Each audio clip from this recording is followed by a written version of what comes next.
Hello and welcome back to Full Time. My name is Tamerra Griffin, and this week on the show, we are talking all things Women's Africa Cup of Nations, one of my favorite tournaments in the world, personally, because it is just as much about the vibes, the cultural pride, and the partying as it is about the exciting football. Which means that this conversation and these interviews are not just going to look at what's happening on the sporting side.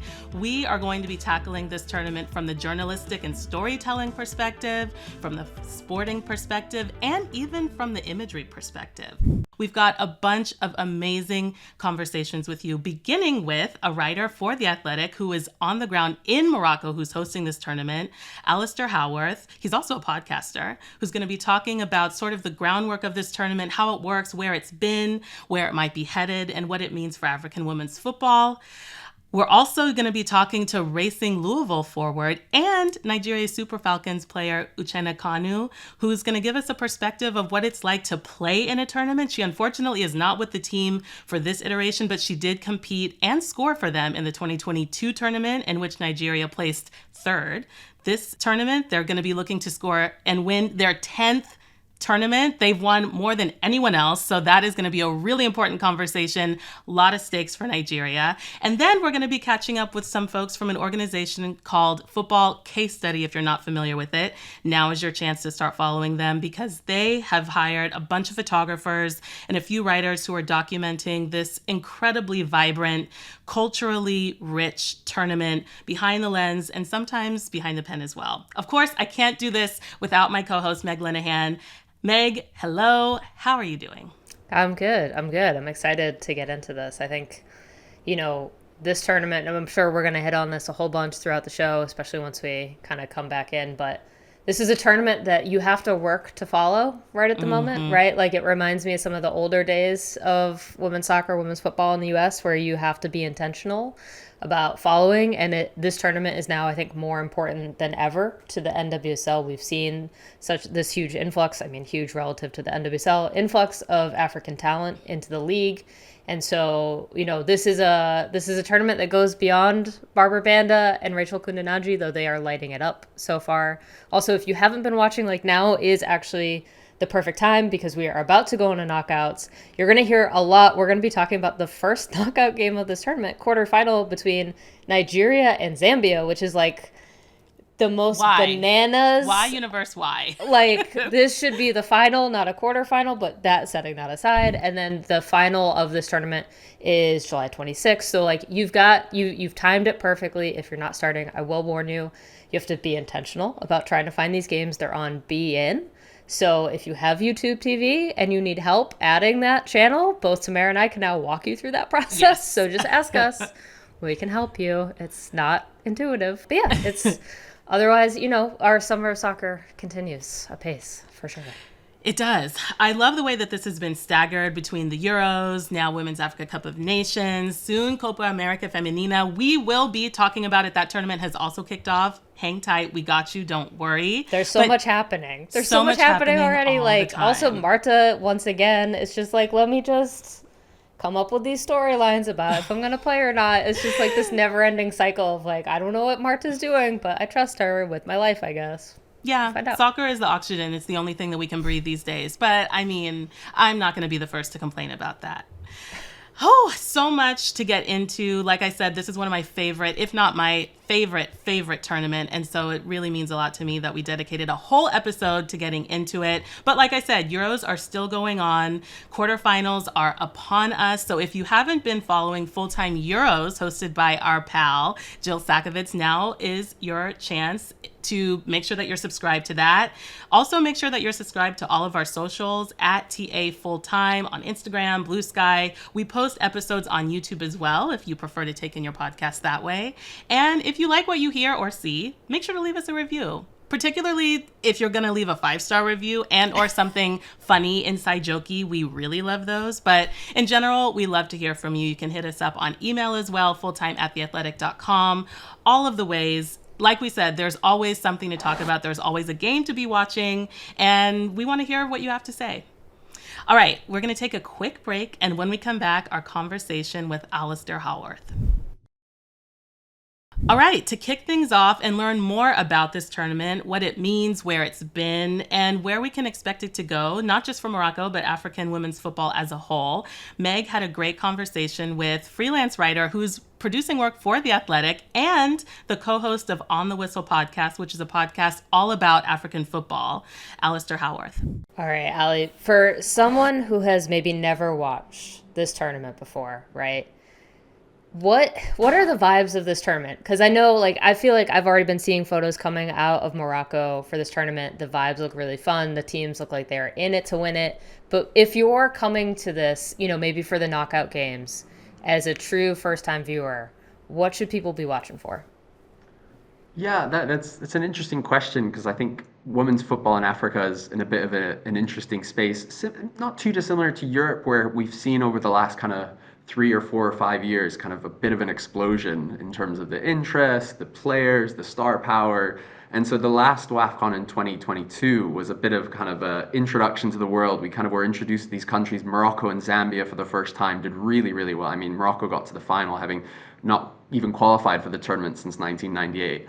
Whereas this tournament has very much been about the big stars. Obviously, a lot of your listeners will know about Barbara Banda. How could you not, given what she's done in the NWSL, given what she's done in the Olympics, given what she's done at the World Cup a couple of years ago as well. She's been in brilliant form. Rachel Kundananji alongside her, obviously at Bay City as well. I mean, they have lit up this tournament so far. 3 games, Zambia have scored 6 goals. They both scored all 6 of those goals together. So I think from those who would be kind of curious about the WAFCON, I think there's this lovely sprinkling of, you've got these superstars from the NWSL, which hasn't always been a thing in Africa. The last WAFCON, there was only a handful from Cameroon and from Nigeria. Now, Zambia alone, I think, have 5 players who are attached to NWSL clubs.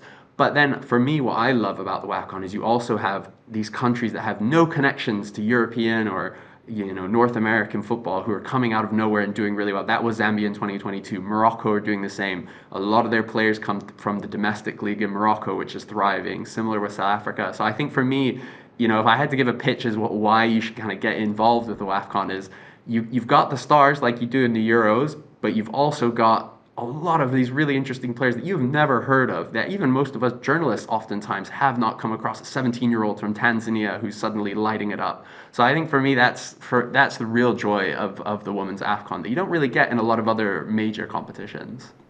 Yeah, that's totally fair. I think also, accessibility does always play such a big role in this. And I think for NWSL folks, they're probably paying more attention to soccer coming out of Africa more than ever, right?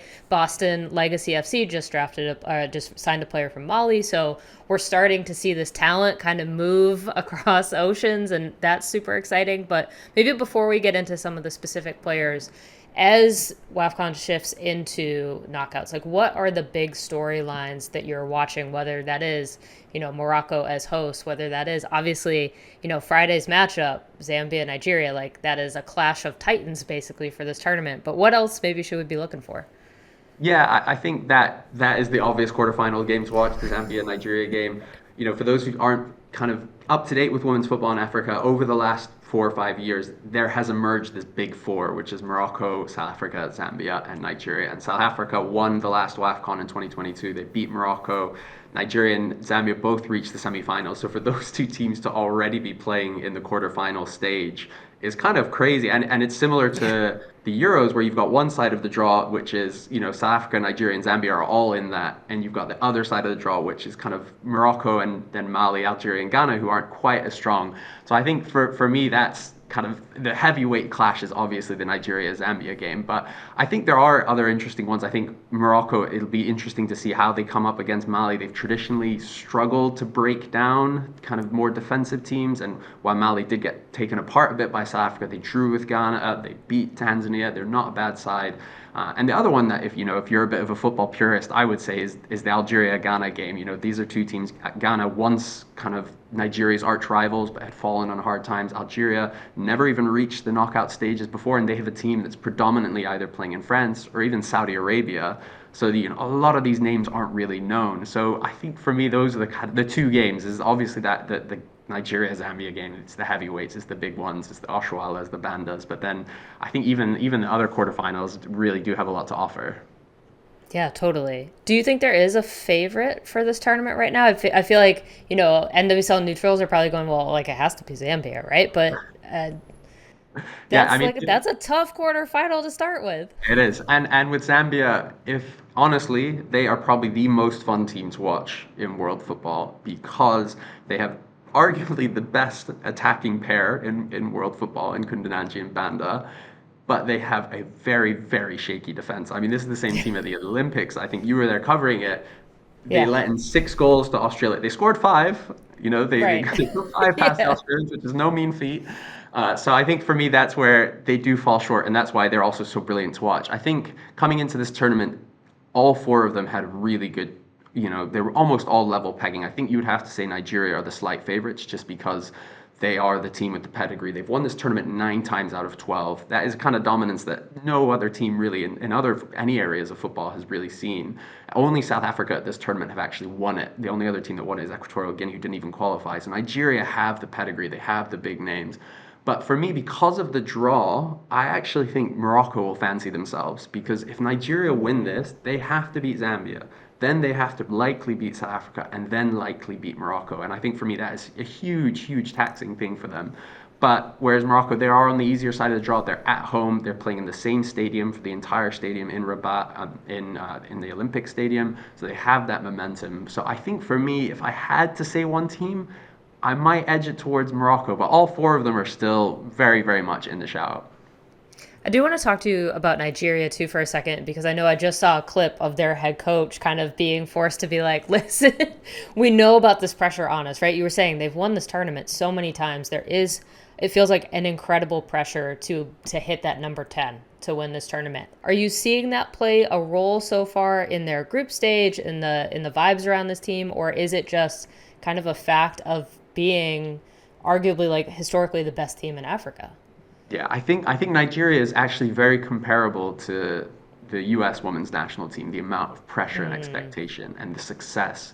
And I think a good example of that is Nigeria in their group phase. They won 2 games. They beat Tunisia and Botswana. They beat Tunisia 3-0, and they drew with Algeria in the final game. Didn't concede a single goal, so they got 7 points. They were the first team to qualify for the knockouts. The first thing their coach said in the media zone when he was asked about his game against Algeria when they drew 0-0, he says, "I want to apologize to everyone in Nigeria." That's the kind of pressure we're talking about. Is that they won their Yeah, group. They didn't concede a single goal, and right. yet he's apologizing.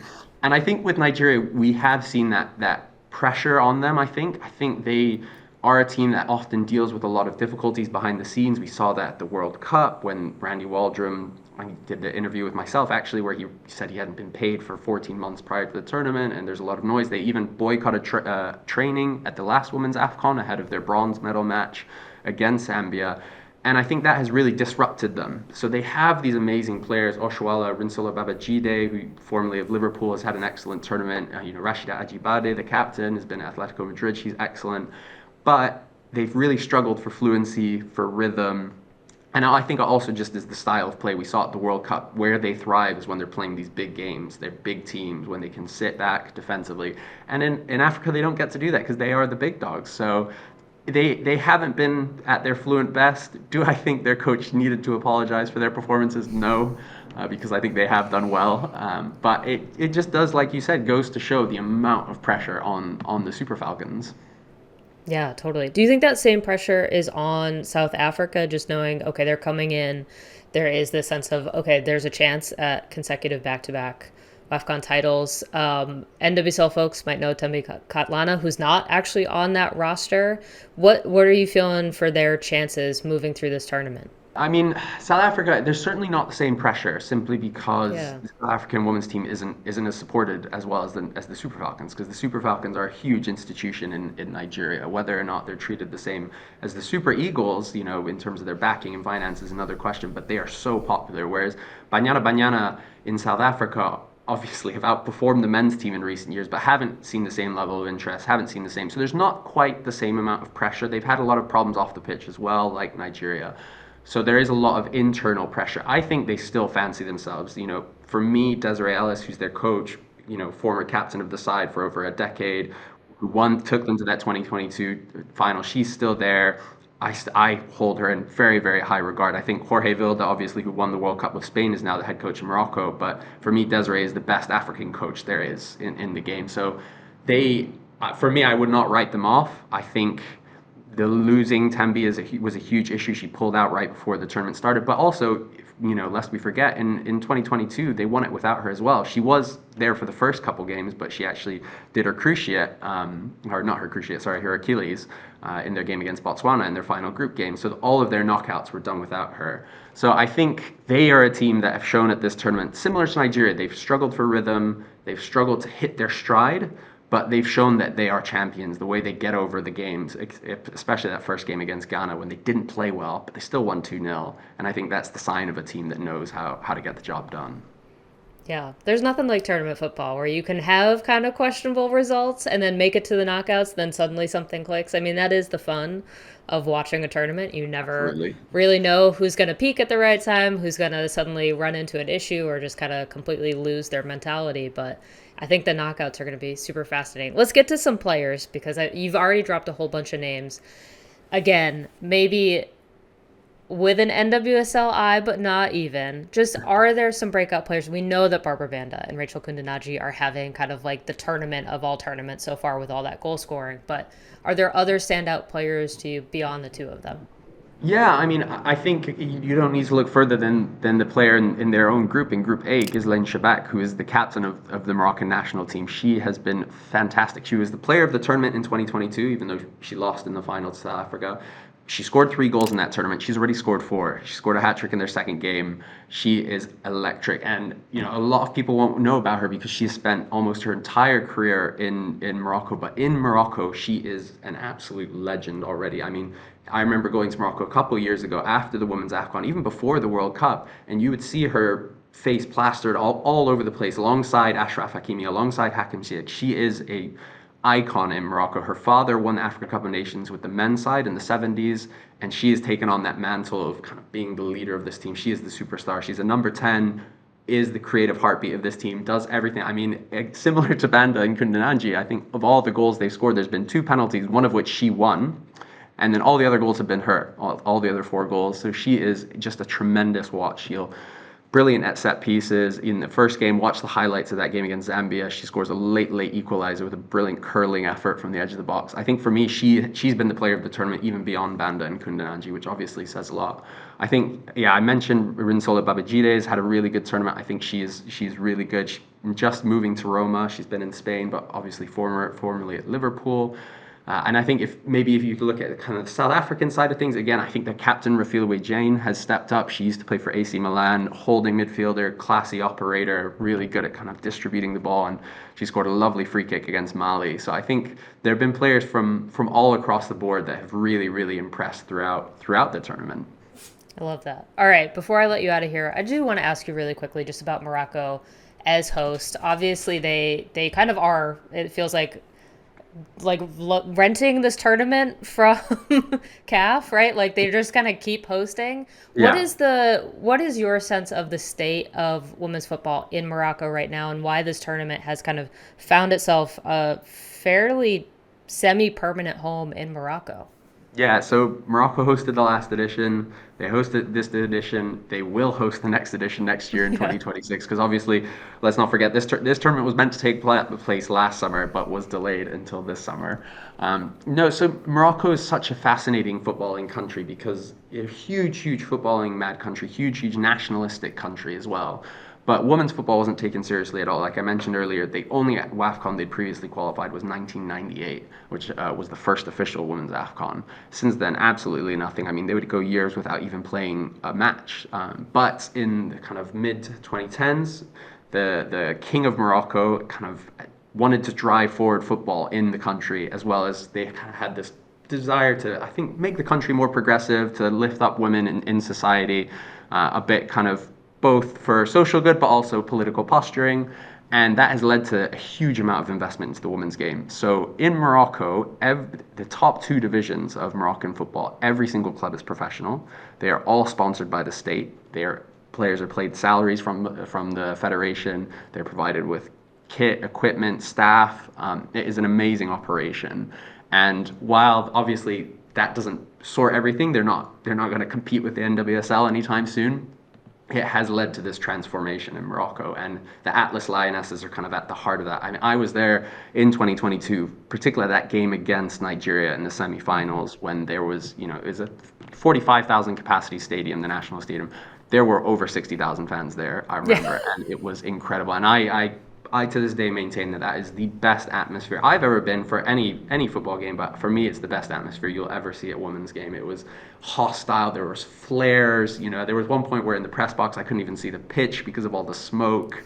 And so this is a country, yes, they're still learning to love women's football, but they love their national teams and they love the Lionesses. And so there's immense amount of pride, and you'll watch all their games, will be almost sold out or virtually sold out. There's a huge amount of support for the national team, even if the kind of rest of the kind of involvement of women's football has to change and needs to improve. But their transformation, I think there is no country that has rapidly improved their women's football side of things anywhere in the world, and as fast as Morocco has in the last 3 to 4 years.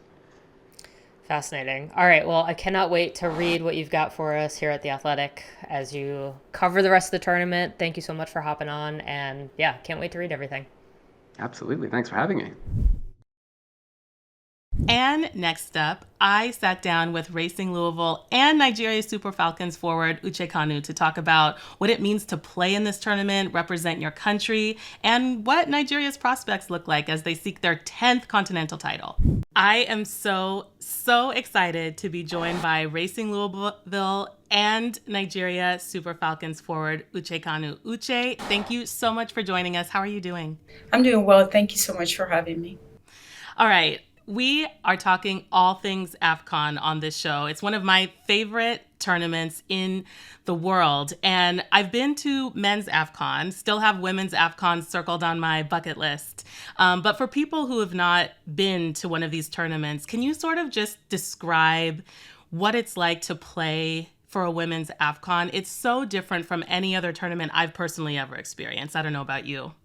I mean, it's a great tournament, and it's growing really fast, and I think it's important what CAF is doing towards that tournament. They've been investing a lot in it and making it even bigger and more interesting. And also for the teams, they've been advancing a lot, and again growing and building a lot, and we have a lot of good teams now.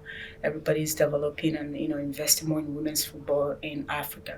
So I think the tournament is really cool, and I think people should pay more attention to it. And yeah, right now it's going on in Morocco, and my team is doing well at the moment. So I'm super excited for them. So yeah, it's a great atmosphere, and I think it's really cool. I participated one time, I was in Morocco as well, the last one.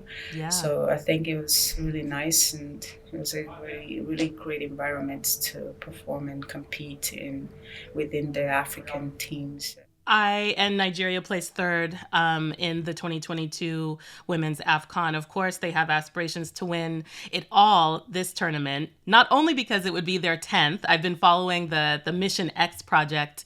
But Uche, can you talk a little bit about what it means, one, to represent your country in a Women's African Cup of Nations, and two, what it would mean for Nigeria and possibly African women's football as a whole if Nigeria were to complete this Mission X and win their 10th continental title? I think it will mean a lot. Again, the team is doing well, and we have really good talents. We have really good talents on the team, both the younger ones that joined. I'm pretty excited for them. They've been doing really well, and I think moving forward with the Mission X goal, I think it will mean a lot for the team to win the 10th title. And I think everyone is looking forward to that. The whole country is looking up to the team to make that happen. And I think it will mean a lot for the team if they are able to achieve that. And I think most importantly, what the team have going on right now, what the chemistry look like, the relationships between the teammates and the coaches. I think they have a lot going on, even though there are new faces on the team. We are used to seeing things like that. We are always hungry to achieve great things individually and of course for the team.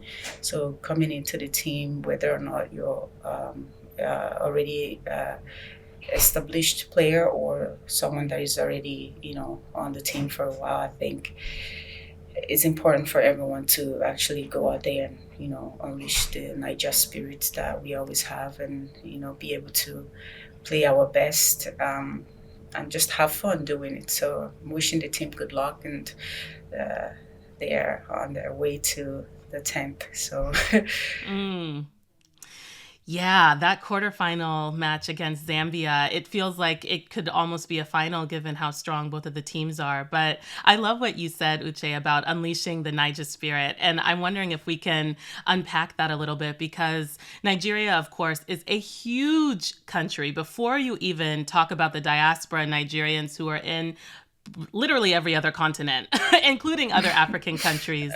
And we've seen a lot of rotation, of course, between 2022 AFCON, 2023 World Cup, last year's Olympics. But I've heard you and some of your other teammates on the Super Falcons talk about the things that sort of bond these players, no matter where they're coming from, whether they play for Nigerian clubs in the NWSL, elsewhere, between faith, between music and dancing, which is one of my favorite parts about women's AFCON. The vibes are just top tier. But Can you sort of talk about what it means for all of these players to be playing in Europe, in North America, across the world, and then to come home essentially and be able to bond culturally as you're competing, because it just seems so special. I mean, it doesn't matter where we play. We always carry our culture with us. We always live with it. We always try to introduce it to other people that come around us. I think it's important for us when we're home, is even more comfortable to actually be yourself and actually live the culture, in Africa. And I think it means a lot. Personally, for me, just being on the team representing over 250 million people, I think that's huge. Not a lot of people have that opportunity, and we try to put the name of the country on the map and represent well, and be at our best at all times. I think it means a lot to us, and just coming all over together from all over the world, from Europe, Africa, America, wherever we play. Whenever we are together on that team, we always bond. The vibe is always different, because now it feels like more like home. You don't have anything to be shy about, I guess. And sometimes we get shy being around other cultures. You don't know what to expect. You don't know how people react. You try to be kind of reserved, but again, most people try to be themselves wherever they are. So I think just coming back home, or playing in Africa, with similarities when it comes to culture, and when it comes to, again, faith, I think it's really important that we all do that and just have fun doing it, and just the vibe is always going to be present. So yeah. I love it. I am always so tuned in to social media posts from CAF during these tournaments, because it's not just Nigeria, but it feels like every team has their presence, and you can really feel that pride. And to me, like I said, that's what makes this tournament especially unique, because you just don't see it in quite that way on other continents. So I appreciate you going into the details of that, because it really does distinguish this tournament. I know it's got to be bittersweet to be on this side of the tournament as you work through an injury and recover from that. But I do want to talk about the team a little bit, because on the one hand, they made it through their group, finished top, qualified, of course, for the quarterfinals without conceding a goal.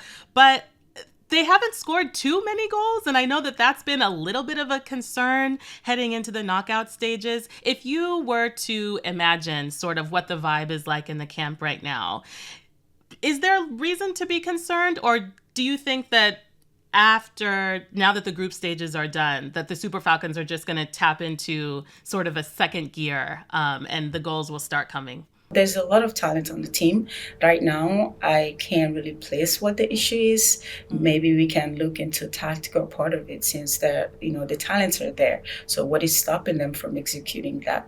That should be the question. So I think we still trust and believe in them, and looking forward to the next stage or the next game. I think it's time to step up. It's time to consider the goals right now, because we don't want to get into the situation of goal difference, and we are not having that. So I think it's important that they get together and try to fix whatever it's limiting them from scoring and finishing their chances, and be clinical around the goal. So in general, I think the talents are there, but we just have to get it together now, and just to be on the safer side moving into the semis. Totally. And as you said, the talent across the continent is rising. I've seen some really good defense from teams across this tournament. So it's not only, just on the forwards, of course, of Nigeria. These defenses are making it difficult to score. It's already difficult to score in the first place. But if there's one thing I know about Nigerians, the surprises can happen at any given moment, at any given time. You just have to witness it and not miss anything, which I do not plan to do as this tournament continues. It's already been so incredible. And Uche, I really appreciate you taking the time to speak with us about this. Zambia and Nigeria, quarterfinals, which could honestly be a final. It's bittersweet that these two teams are meeting so early. It's going to be a tough game. Yeah. It's really going to be a tough game. I still believe in the team.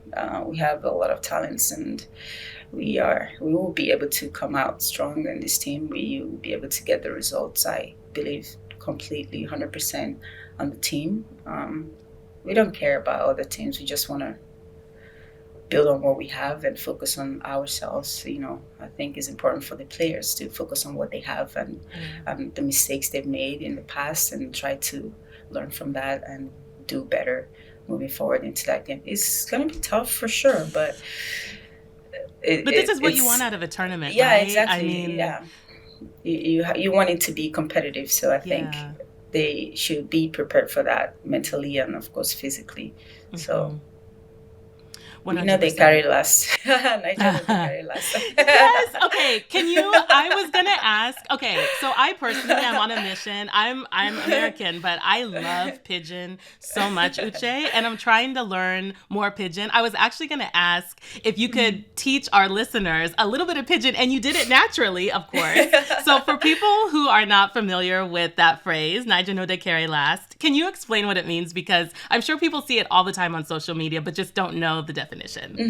Naija no de carry last is kind of like a phrase in Pidgin, in broken English. It simply means that we are champions. We always win.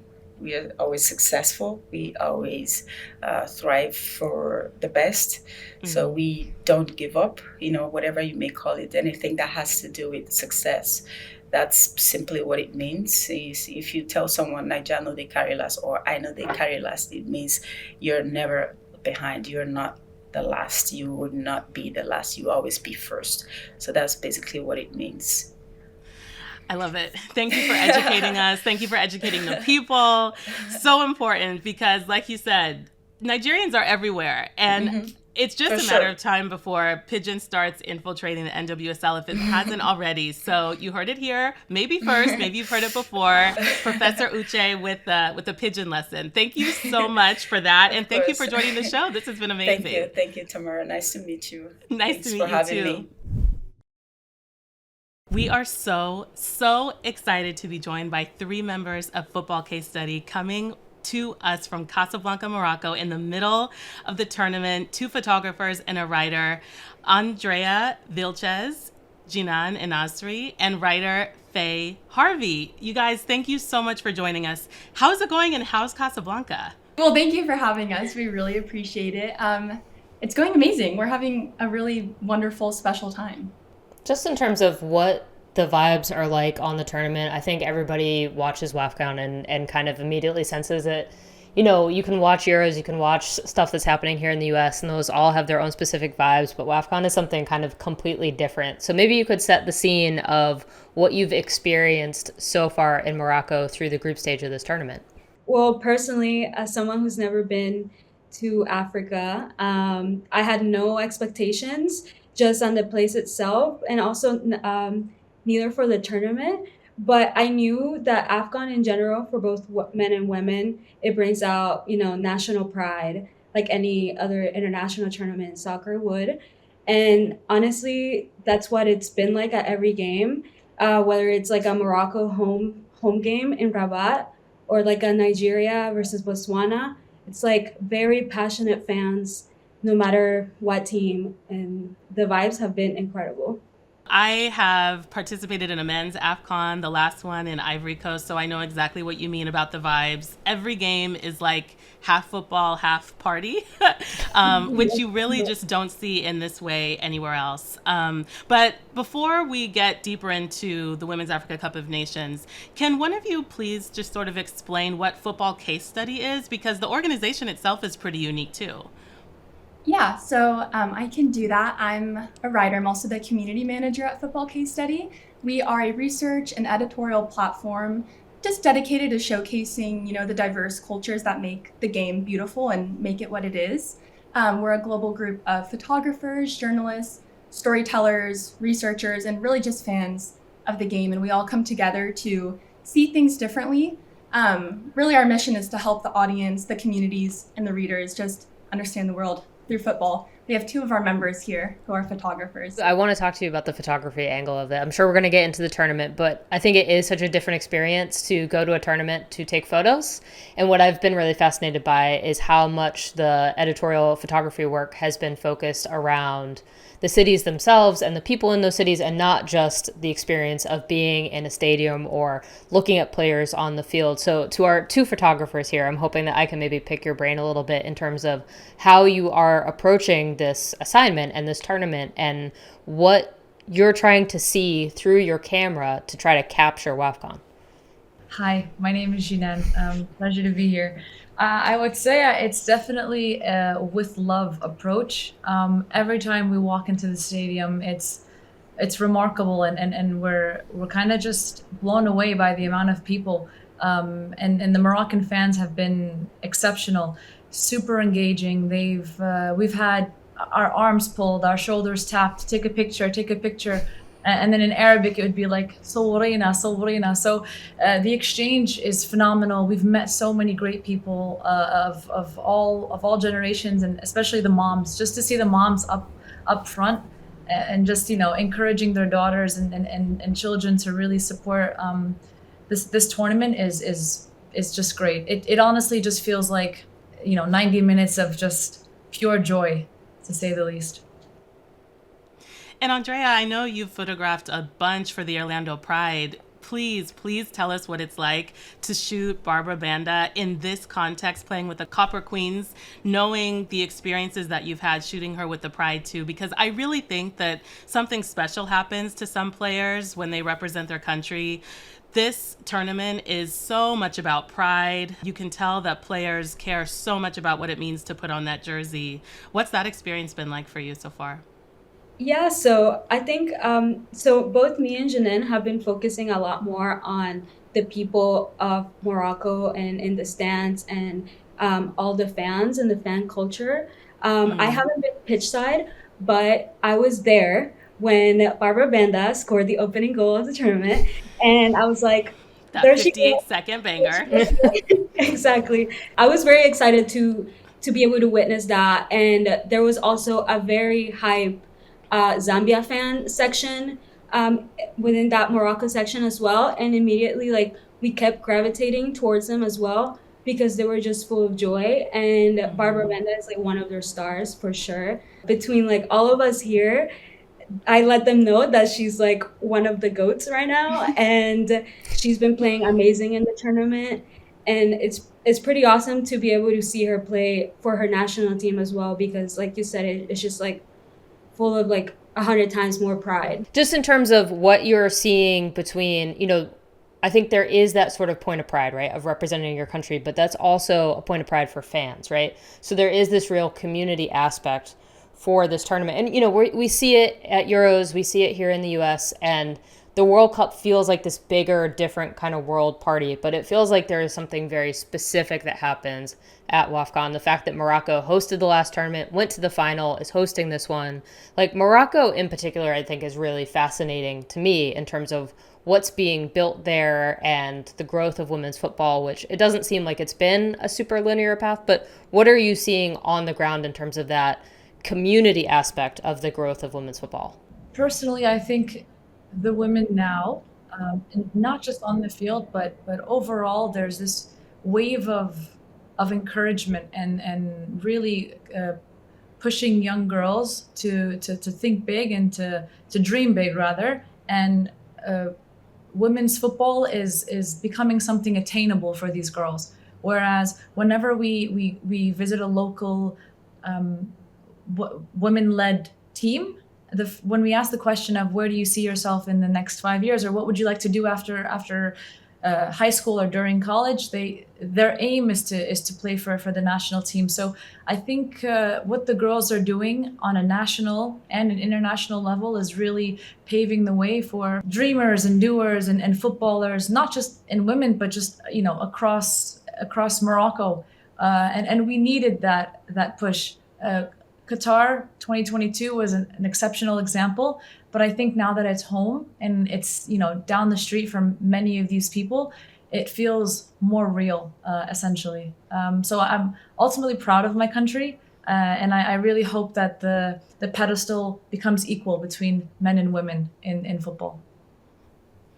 Fay, you wrote a really beautiful and enriching piece on Football Case Study that I encourage everyone to read, that focuses a lot on access and how Morocco, both the federation and local governments even, have been increasing access to these games, sometimes allowing people to enter the stadiums for free, and how that sort of prioritization of access is leading to some of the things that Jinane is talking about, how that's encouraging girls that much more. But you even spoke to some young boys in your piece who want to play more football with girls so that everyone can get better. Can you sort of talk about the experiences that sort of led to some of the details you included in that piece? Writing that piece was such a beautiful way to really tap into the culture of Morocco. Like Andrea, never been here before, so came in with not a ton of expectations. But just speaking with everybody, and like we mentioned, generations of people, a lot of young people around here, whether it's Marrakesh or Casablanca or Rabat, they really want to see their peers doing well and being involved and playing in groups and playing with one another and just being more like their family was. A lot of people are inspired by their family. So to be given that gift of access, to be able to go with your grandparents or go with your mom, maybe if you're coming from a further town, having a bus to get on, or making the games a lot less expensive, it gets a lot of people in the doors. And you'll be walking around and it's people from so many different places, and it's very small kids and their parents, and there's musicians, people that are selling merchandise, and it's just a really beautiful thing that can happen when everyone's granted the accessibility to get through the gates. All right, before we let the three of you get back to this tournament and to, I'm sure, what is some incredible food across Morocco, I do, earlier there was this mention of this is, we're doing this with love and through the lens of love. And, I think everybody on right now is a storyteller at heart, whether, that's through words, whether it's through images. And so maybe we could just close and have the three of you tell us what story has either stood out to you really so far, or what story you really still want to tell. I feel like this is a tournament that has so many stories coming out, and we're getting some of them, but not all of them. And so spending a minute telling us what you think your story of the tournament so far is or could be is just like a perfect way to end this. Can I add one spicy detail to that question, Meg? Because yes. I wanted to hear some predictions too. This has been a really interesting group stage. I think the quarterfinals are going to be wild. I'm already clenched about Zambia and Nigeria. But I'm curious, since you guys have been on the ground, who you think is going to win this thing, in addition to Meg's question. All right, fair point. Being able to speak the language, I feel like has given me kind of more insight.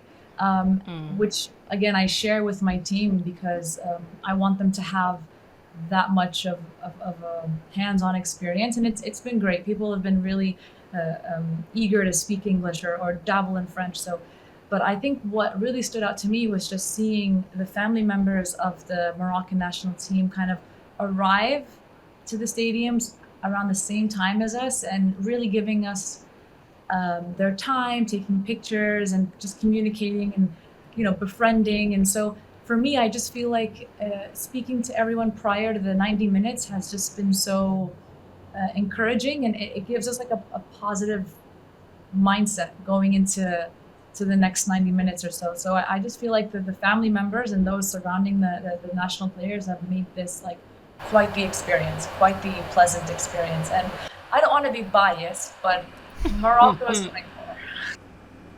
I'm really looking forward to highlighting sort of the behind the scenes of the tournament. Maybe it's because I'm around a bunch of creatives, but I really want to uplift everyone that's on the ground making the tournament function and work. And I think that's some voices we don't hear often. So I'm looking forward to highlighting those. And I would like to say Morocco is also going to go far, but I think I've become a little biased too, because I'm starting to feel very comfortable here. Interesting. Okay, they're winning you over. They are. I would say one of the first things I really loved entering a match here was seeing how many older women were at the matches, but it was also more like they were very enthusiastic. There's a lot of them that are louder than most fans, like little boys or like the musicians, like they are in there. Wow. And as like, for example, from my country, like I don't think like the older generation, and definitely not like my grandma, like they don't care about sports in general. So to be able to see that kind of generation being so enthusiastic and passionate about football and supporting the team, and also doing like a lot of other stuff to try to get people to go watch the game or passing out snacks. And I think that's like one of my favorite parts. And I'm very excited to keep covering that. And as for the prediction, I'm rooting for Morocco. I'm just going to leave it at that. I'm rooting for Morocco. Wow. Three for Morocco. 3. Yeah. Interesting. But I am also rooting for Barbara Banda and Zambia. So. That's what I was kind of waiting to hear. But it says a lot that Morocco has won you two over, Andrea and Fay. These insights are so, so important. I mean, football is at its best communal, and it really sounds like you guys are experiencing and documenting and showcasing the best of that at this Women's Africa Cup of Nations. So thank you for your work. Everyone, make sure that you follow Football Case Study. The images on Instagram are gorgeous. Thank all three of you for your time, and enjoy the rest of the tournament. Thank you so much. much. Appreciate it. All right. Thank you so much to all of our guests. Like I said, we really wanted to provide a 360-degree, three-dimensional look at this tournament because it is so rich and so layered. Meg, I think we did that, not to pat ourselves too hard on the back, but let's talk about some of the takeaways, because there are a good number of African players who are competing in this tournament who also are stars in their own right in the NWSL. And this feels like a very fertile ground that the league can be taking advantage of. Yeah, I mean, that was one of Alisdair's main points to me, right, is that this is a tournament that can really be built around star power, the same way our Euros could be, right? And so there is this sense of the NWSL. They finally have embraced the international break during the summer. They knew that they couldn't play through because they've got players at Euros, they've got players at Copa America, right? NWSL, again, has the little Brazil vibe going, but there's now a little Africa vibe going for the NWSL as well. And so how does this league embrace this tournament? How does this league maybe do some storytelling around this tournament? And what is really interesting is that, you know, when you think about African players in the NWSL, Temwa Chawinga is probably the other name that immediately comes to mind. And Malawi is not in this tournament, but, you know, with KC for Teal Cup, like there's multiple opportunities here, but this is now where this access question that I think we've been kind of coming around the sides of it comes into play of just again, you have to be, I think, so intentional to want to watch this tournament and to fit it into your day. And that's not an easy thing to do right at the moment. It's really not. I mean, I covered the 2022 tournament and actually, unfortunately, wrote this very piece about how hard it was to access. And I think the sort of tension between the difficulty of access and how incredible and exciting the tournament is, it's what bums me out so much still. But I do want to think in terms of the league's involvement and engagement with this tournament. It does feel like it's changing, even when the tournament is not happening. I guess I'm speaking more about the ways that they are embracing African players and the cultures that they're bringing into the league. I mean, I asked Uchenna to explain a pidgin phrase, and I do see some of these NWSL team social accounts using pidgin, speaking in different African languages when they're referring to players. That means something, and that's definitely not something I can recall seeing, even a handful of years ago. So I want to say that things are changing, but I mean, when you are at either a Bay FC game or an Orlando Pride game, you can guarantee that there's going to be a contingent of Zambians who are within a few hours drive of the stadium, who are there. They're going to be wearing their kits, their flags. Those in an AFCON sense are like, it's like a drop in the bucket, but it's an important tie that I think the league can really lean into. Yeah. I think what the other question that the two of us and like the group chat around the podcast have really been battling with too is just, more respect for WAFCON in general. And I think the perfect example of this is, let's say Zambia goes all the way, right? And you have Barbara Bando or Rachel Kununaji really pop off. And especially in Banda's case, obviously there is league play, there is her importance to the Orlando Pride. How does the global women's football world provide more respect, right? And what's so funny is like we have this conversation and I feel like the NWSL gets disadvantaged in kind of these global soccer football awards. And then like you times that by 100 for an African competition. And so I think this is something that we're really looking for, of just how does the conversation expand? And can the NWSL play a role in, again, sort of highlighting this tournament, saying it's an important tournament, saying it's an important tournament for the NWSL? Does that do something? Especially as they clearly are aspiring to become more of an international global league, allowing teams to bring in more international players. It's like this is another important sort of thread for what they're trying to weave. So I am looking forward to watching this continue to grow. I'm looking forward to the NWSL continuing to embrace these African players, the national teams that they represent, speaking it into existence because we need it. Same goes for Copa America Femenina, which, like I said, has already kicked off, and we will be talking about that too. Like I said, don't worry, we got you. But yes, I'm here for all of the continental tournaments and just a little bit less Eurocentrism, as much as I have been enjoying Euros, I mean, the drama keeps giving. So, I mean, we haven't even, I'm just going to touch on it, but this could be a whole separate conversation too. When you think about, even with the Euros, how many of those ballers have African origin? I mean, you got to go back to the source if we're talking talent and entertainment. I'm just saying. But that's our show for now before I get on a tangent, because that is one of my favorite soapboxes. Thank you so much for listening. Again, thank you to all of our guests for providing such enriching insight into Women's African Cup of Nations, WAFCON. Quarterfinals are upon us. Now is the time to tune in if you haven't been already, and make sure that you're reading all of our coverage as well. Speaking of which, if you didn't know, The Athletic has partnered with Yahoo Sports to deliver some of the best coverage of women's sports that you will find out there. And it's all packaged nicely in the Women's Sports Hub, which you can check out at sports.yahoo.com/women-sports. The link, of course, will be in the show notes. And this has been Full Time. I am Tamerra Griffin. Thank you for listening as always. And you can catch me probably triple screening. Okay, I guess maybe double screening. Back to double screening now that we're in knockout stages. Yeah. Somewhere on Instagram. It's getting slightly easier for the most part. Yeah. It's not the fire hose of football. It's not. One eyeball per screen and then some. Like, I need the lenses for 4 eyes. Those days are behind us for now. But I will still be double screening for sure. And I am Meg Linehan. I'm still we're in the playoffs now for Vermont Green. Ooh. I'm going through it emotionally, so send some good vibes for me. Friday night, maybe Sunday night. Again, I'm already like a ball of anxiety, so just like keep that in mind that I'm going through that as as I'm watching all this other soccer, but I wouldn't have it any other way. Truly. We are going to be sending you all the good vibes, Meg. All the calming vibes. Lots of like eucalyptus, lavender, deep breathing. We got you. Yep. All right. This show is not possible without our podcast producer, Theo Lloyd Hughes, who's living it up in Switzerland. The FOMO is real, but so happy for you, Theo. Our video producer, Leah Griffin, and our executive producer, Emily Olson. Thank you, as always, for listening, and we will see you soon.